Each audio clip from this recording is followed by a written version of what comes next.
99% des gens n'ont jamais vu ce film Batman. La moitié d'entre eux ont une note de 8. 3 après avoir expliqué cette histoire géniale, dites-vous pourquoi vous n'avez pas vu la soirée de la scène musicale. Un groupe de ravisseurs a kidnappé une jeune fille. Au même moment, les informations faisaient état de la disparition de 3 policiers. C'est sorti et Batman est apparu comme un fantôme et l'a complètement écrasé. Il a utilisé son pouvoir de combat pour s'occuper du ravisseur. Liwu a coupé des melons et des légumes et s'est déchaîné. Liwu s'est précipité et s'est avéré être le Woodmaker. Il a ouvert le feu avec passion, mais cela n'a servi à rien à Batman. Il a utilisé Batman pour capturer le Woodmaker et sauver la jeune fille kidnappée, mais ce n'était pas si simple. 2 mois plus tard, le partenaire du chef de la police chantait.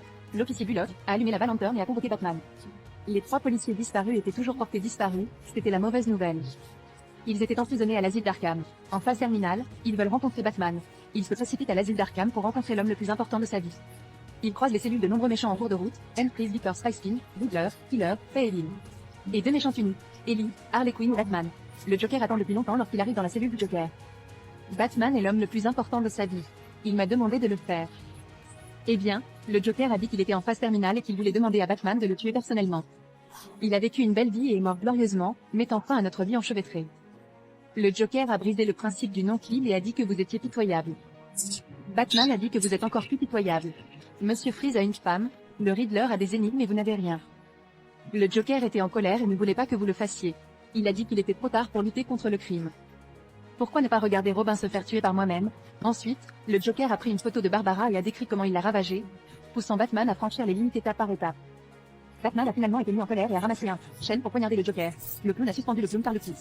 Voyant que la méthode de provocation était efficace, le clown a continué à stimuler Batman. De façon inattendue, Batman est soudainement devenu rationnel et a dit « Vous avez dit que vous étiez le roi d'Arkham. Tu es un déchet. Les méchants sont meilleurs que toi, clown, bien sûr.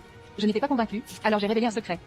Le policier disparu que vous cherchiez depuis 2 mois a en fait été tué par moi, et son corps a été jeté dans un paradis. » Le clown a dit cela pour se montrer et forcer Batman à agir de manière impulsive. Batman a organisé tout cela il y a 2 mois en sauvant une petite fille et en découvrant que l'homme de main du pistolet à casquette tenait un bâton. 3 policiers ont disparu. En même temps, le bâton a été découvert. 3 empreintes digitales ont été trouvées sur le téléphone. En plus des empreintes digitales du ravisseur et de la police, le 3e jeu était celui du Joker, donc Batman. Le Dr. Yu-Wo, directeur de l'asile d'Arkham, a empoisonné l'eau potable du Joker avec un poison chronique non mortel et a fabriqué le Joker. Le rapport de pathologie terminale signifie que le clown n'est pas du tout malade en phase terminale. Le clown croit qu'il est en phase terminale. Il révèle une mentalité fataliste et je vais vous donner la réponse. Dans ce jeu, Batman gagne. L'homme qui l'intéressait a retrouvé plus tard le corps du policier disparu. Batman avait deviné il y a 2 mois que le policier disparu était Lucini. Il a placé le piège pour répondre à la famille du défunt. Après cette attente désespérée, il valait mieux observer ce qui s'était passé. Il n'y a aucun espoir d'abandonner le chagrin rapidement et de recommencer. Je pense que la plupart des gens n'ont jamais vu le court-métrage intitulé Batman meurt à une âme, car c'est vrai. Pas du tout un film réalisé par Fana. Il a été financé par DCD7. J'ai dépensé 50 000 $ américains sur cette texture, ce style de peinture, cette intrigue. Mes collègues de la légende ont été forcés à mort. Farner a forcé chaque DCB devenu Dieu dans la série officielle.